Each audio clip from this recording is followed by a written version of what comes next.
I'm your friend, Dr. Charles Apoki. I woke up this morning with a kind of burden in my heart based on what I observed where I went to give a lecture to senior members of staff of an oil company.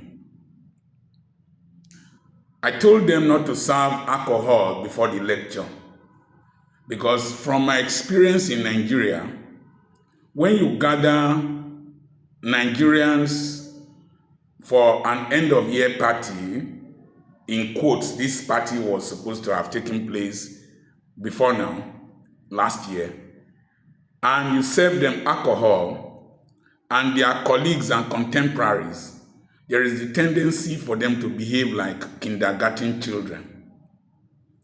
So I told them not to serve alcohol before they gathered. Before I gave the lecture. But typical Nigerian, typical Niger Delta man, typical worker, they didn't take to instruction. They started drinking before I got them. They were unnecessarily excited. I was telling them about the future of their stay in that company because they didn't own the company. They were just being employed. I told them about the challenges of the oil and gas industry, that with the hatred for fossil fuels and the need for renewable energy, and that cars are going to be electric cars and people are going to use more of solar energy to power their houses and whatever, and that the price of oil might drop and a lot of oil companies might retrench workers. They were not paying attention. You could see them, they were bulky, that means they eat a lot. Their tummies were big. They were carrying bottles of gin, bottles of whiskey, bottles of Andre, bottles of beer. One, they were just guzzling them. And they were noisy. They were so excited. Then this morning in the bathroom, I was reflecting on the leadership of the company. The human resource manager, the directors of the company, the general manager was not there. They were on the head table. They were very, very calm. They were listening to me. The human resource manager was taking notes. These other people here, they were not taking notes. Surprisingly, they might be engineers, accountants, whatever they are. The people up there were slimmer. That means they ate smaller portions of food, or by their nature. They didn't drink. Some of them didn't open their drinks. They just sat down there.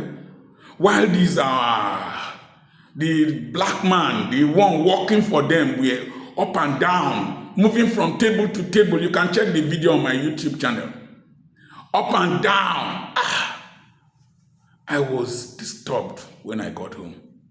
Thank God I charged them. They had paid me a huge sum of money to my account before I got there. That's what I do to them. You pay me before I go there. And I spoke for 25 minutes and I left. It was quite an expensive amount per minute that I spoke. But that's my worth. Now, the owners of the company, the directors of the company were calm. They were listening. These individuals were not paying attention. I'm older than most of them. I'm richer than most of them. More traveled than most of them. More educated than most of them. They didn't pay attention. More experienced than most of them.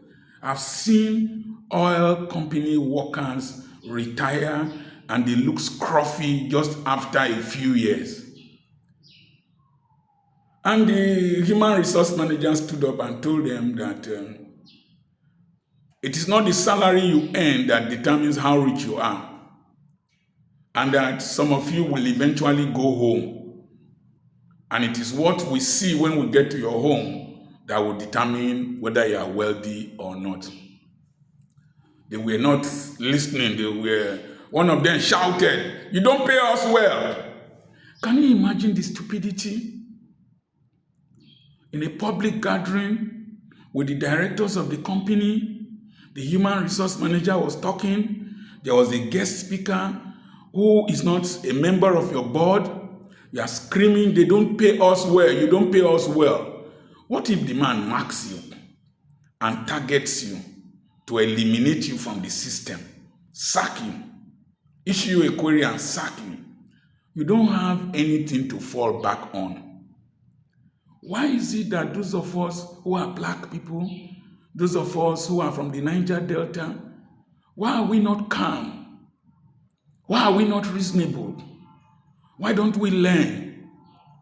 Some years back, I was giving a lecture. The state government consulted me to give a lecture to principals and masters and headmistresses that were about to retire. And I gave them the lecture in Peabody Hotel. They paid me. The state government paid me.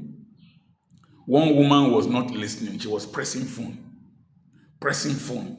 That time handsets just became popular. And after about 10 years, she was in my office. She said that she was about to retire. She didn't know what to do. I told her that the state government paid me to give you this lecture 10 years back. You were not paying attention. Oh, she said that time she was going to Dubai and doing this and doing that. And, her husband was a rich man. She was from a rich family. But reality dawned on her. I had to cancel her, give her one or two ideas. Anytime she sees my wife or sees me in a ceremony, she must thank me and acknowledge me for the wisdom I shared with her. But if she had listened 10 years back, she would have been much more prepared and much, much better. So the question I am asking myself, is it the attitude of these people that make them who they are? And then is it the attitude of the directors, their calmness, their delayed gratification, their self-restraint, their self-awareness, the consciousness of public conduct, and the willingness to sit down and learn? Is it what made them directors of the company? Is it the attitude of the people down that were guzzling drinks, making noise? When I say one, some of them will retort and say something, and they don't know enough. When I say something, one of them will say, "Tell them," and he is not wise enough. I know he does not know enough. He's only a foolish man that will be responding when somebody you paid a large sum of money to come and lecture you is talking. It's a very painful experience, but I've discovered that attitude is everything. Attitude is not aptitude.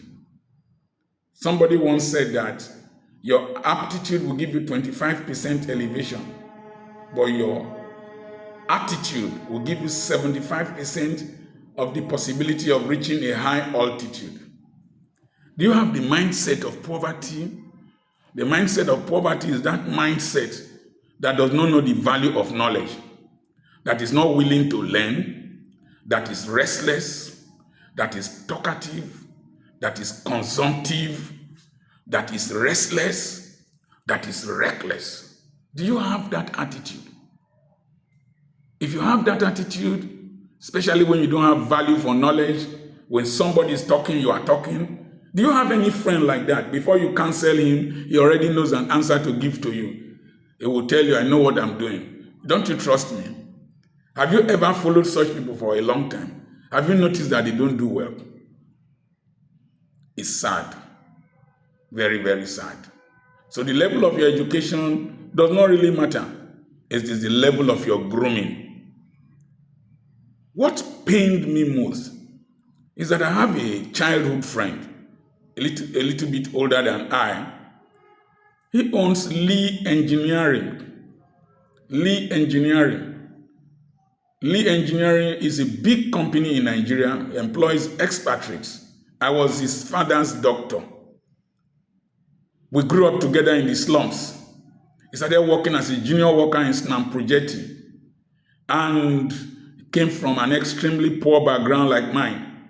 In fact, when they drove him from school, he would trek from Orerokpe to Kere and then go and work in the Nigerian Ports Authority as a daily paid worker. In Snam Project, he was the first to resume and the last to close.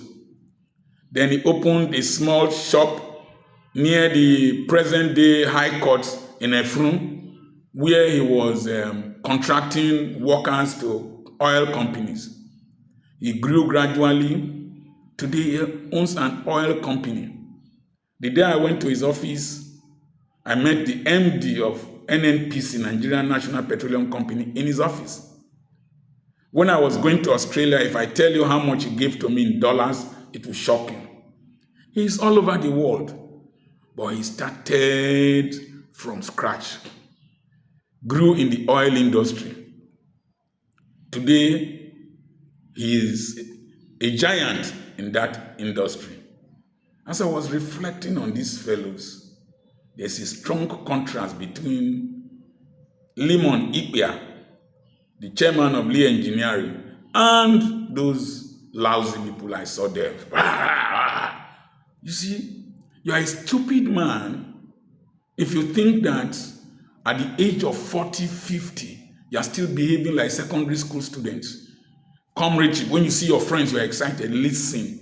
Reasonable people realize that 10 friends will not remain friends for 10 years. The ones that will do well, I've observed people who do well, they separate themselves from the crowd, develop themselves. When they have become rich, they can invite their poor friends to come and celebrate. You will even notice that in the course of the celebration, he that cooked the food, bought the drinks, has the accommodation, will not eat much, will not drink much, will not dance much. It is the one that has not done well, that went to the same school with him in the same class. You know, hyper-excitement is a sign of stupidity.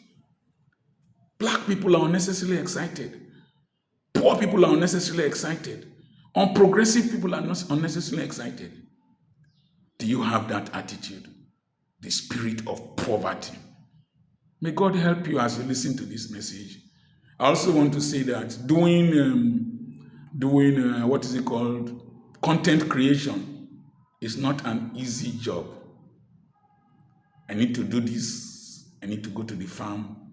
I need to do other things. It's not an easy thing.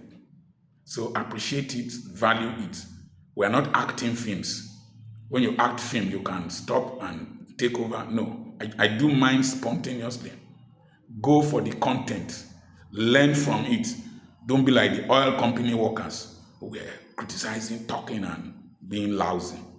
May God help you in Jesus' name. I remain your friend, Dr. Charles Apoki. Please subscribe to this channel.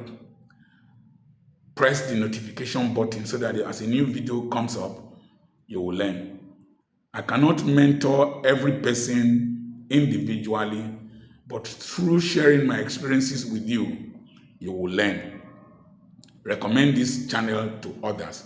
I want to thank somebody that bought books. I don't know the person, bought books of 43,500, one person in our online bookstore. God bless you. Bless you richly in Jesus' name. I remain your friend, Dr. Charles Apoki.